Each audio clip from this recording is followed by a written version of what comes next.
पापे दी टकोदी गल, पापे दी टकोदी गल तुस सुनी लैओ। नशहरे दे विधायक ते कन्नै डिप्टी सीएम सुरेंद्र चौधरी अस्तीफा देन। सतीश शर्मा शंभ दे विधायक कन्नै मंत्री ये भी इस्तीफा देन।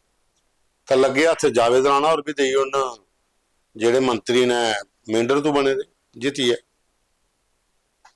क्योंकि जम्मू संभाग कन्नै धोखा होया, नज़रअंदाज किया गया।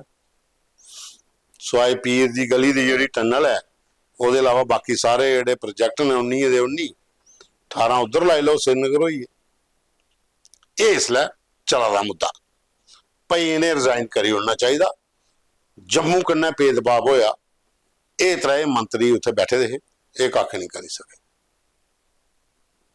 ये इसलिए ट्रेंडिंग चला दा, रिजाइन करो जी, क्योंकि 10,000 करोड़ कोला उपर दा बजट है जिहड़ा पूरा अमाउंट उहदे प्रोजैक्ट आए और सारे दे सारे मुगल रोड पीर की गली समझ लो कि पुंछ दा हिस्सा अद्धा जिहा, बाकी सारे कश्मीर वास्ते। जम्मू कश्मीर यूटी की डिवेलपमेंट वास्ते अगर ये प्रोजैक्ट आए तो वह सारे दे सारे श्रीनगर गए। तो जम्मू कश्मीर यूटी की सरकार दे विच 3 मंत्री जिहड़े जम्मू संभाग दे इन्हें अस्तीफा कह ली देना पई। प्रोजैक्ट जिहड़े ने एडे बड़े बड़े प्रोजैक्ट गवर्नमेंट की सिफारिश के उपर सेंट्रल गवर्नमेंट ने अप्रूव किए, वो सारा ही पता। सेंट्रल गवर्नमेंट बीजेपी की, गडकरी साहब उठन, अमित शाह जी उठन, मोदी जी और पूरी कैबिनेट है और वो बजट अलाट होया। ये गल बखरी है कि इलैक्शन कोला पहले साधना टॉप जो टनल है वो उमर अब्दुल्ला होरें कंपेन च आख्या कि अगर अस सरकार चाहे अस कोशिश करगे कि इत्थों की एक सदाबहार जो रोड बनी आ टनल बनी आ वो अस बजट जो लिया गए। ठीक आखे दा हुण होई आ, लेकिन तुस ये देखो कि ये जेडे प्रोजैक्ट आए ये सारी फोर्सेस वास्ते, टूरिस्ट वास्ते, जम्मू कश्मीर की बैकबोन है टूरिज्म, उदी ग्रोथ वास्ते किन्ने इंपॉर्टेंट, खास करिए फोर्सेस वास्ते, क्योंकि तुम तो दोनों बखिए बार्डर है, पाकिस्तान ते चाइना भी करना बलगा दा उत्थे।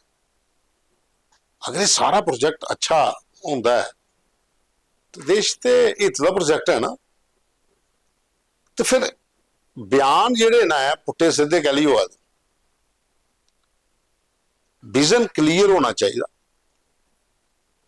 अगर विरोध का करना है तो 28 MLA का भी कर लो ना कमे कन्ने जेडे जिते दे ने भाई, उनके पर भी सवाल चुको ना, 2 MP पर भी चुको, एक तो PMO च मंत्री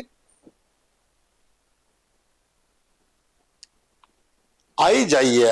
अपोजिशन किहड़े तरीके कन्नै बयानबाजी कर दी है उहदे पर जिहड़े सीनियर लीडर ने उन्हें भी ध्यान देना चाहिए कि जिहड़ियां चीज़ां इसलिए होआ दियां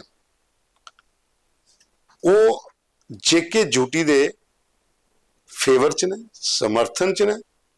ये प्रोजैक्ट बड़े जरूरी, देश के हित वास्ते भी बड़े जरूरी। जम्मू संभाग की नजरअंदाज किया गया, ठीक है 18-19 प्रोजैक्ट अगर दिते 3-4 इतों वास्ते भी अलाट होने चाहिए। ये अस भी वो आ कि बिल्कुल जम्मू की बाईपास नहीं करना चाहिए, वो प्रोजैक्ट उतों वास्ते बड़े जरूरी।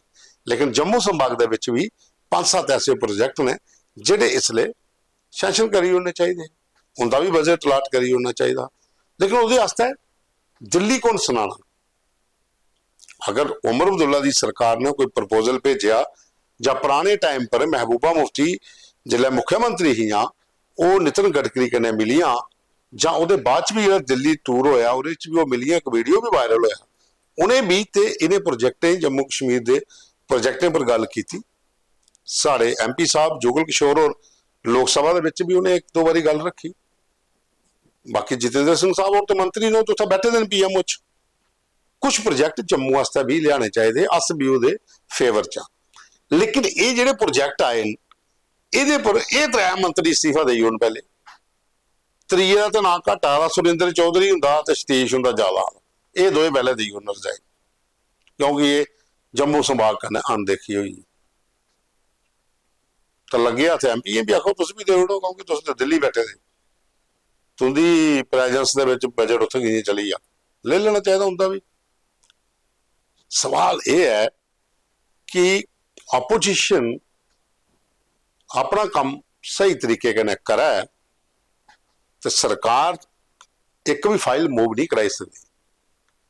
सरकार दे उहे प्रोजेक्ट उहे बजट सैंक्शन होए जेड़े इत्थे बड़े जरूरी है, जिहदे वास्ते जरूरी नहीं है कि जम्मू दे गए जां नैशनल कॉन्फ्रेंस दे गए मंत्रियों की खुश करने वास्ते ना, ये जेके ड्यूटी दे प्रोजेक्ट ने जेड़े देश हित च ने, देश दे कन्नै इनदी बड़ी ज्यादा जरूरत ही, वो अप्रूव होए।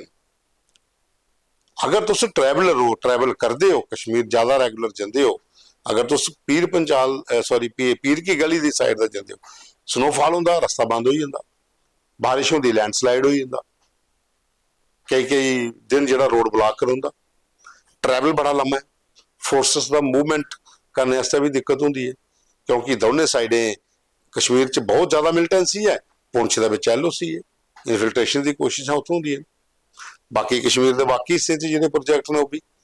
मैं कुल मिलाई आखने की गल है कि ये प्रोजेक्ट जिहड़े आए, जिहड़ा पैसा आया, ये जेके ड्यूटी च लगना, जम्मू च लग्या, जस कश्मीर संभाग च लग्या, ठीक है, कश्मीर संभाग च लग्या, थोड़ा जिहा हिस्सा पुंछ लाया नुआढ़े च, पीर की गली वाला मुगल रोड है जिहड़ा, उत्थे टनल बननी है, पुंछ रजौरी के लोगों वास्ते भी ते जम्मू वाले वास्ते भी एक अच्छी गल है। लेकिन ओवरऑल जिहड़ा बजट है, जिहड़ा एलोकेशन हुई है फंड्स की, जिहड़े प्रोजेक्ट आए वो जेके ड्यूटी के प्रोजेक्ट ने, ना कि नैशनल कॉन्फ्रेंस के प्रोजेक्ट ने, ये चीज़ क्लीयर होनी चाहिए दिमाग च। और दूसरा नंबर, विरोध करो बहुत तरीके कन्नै करो, ये कोई वो नहीं है, लेकिन विरोध करना तो यह भी करो कि असें के किया, साड़ी सेंटर च सरकार है, असें के किया। आखने का मतलब यह है कि तुसें जिहड़े प्रोजेक्टें दे उपर क्वेश्चनस खड़े करने, वो ये भी चीज़ दिखनी ध्यान कि बजट अप्रूव होए, फंड्स लाट होए, प्रोजेक्ट मंजूर होए, वो भारतीय जनता पार्टी की दिल्ली दे विच बैठी थी केंद्र सरकार ने कीते। जेके ड्यूटी सरकार नैशनल कॉन्फ्रेंस दी, इत्थे वो शेरा बनन, दिल्ली वाले तुस अपना शेरा बन लो, लेकिन काम तो होने चाहिए, जम्मू कश्मीर च होने चाहिए। हाँ जी, मैं पहले आख्या कि जम्मू संभाग के कुछ प्रोजेक्ट्स मंजूर होने चाहिए है, इनके कन्नै गै भी 4-5 प्रोजेक्ट बड़े कोई आई जाते, तो इन्ना रौला नहीं पाना है। कल भी मिलेंगे तो कोदी गल तुस सुनी लैओ, मापे दी ते कोदी गल।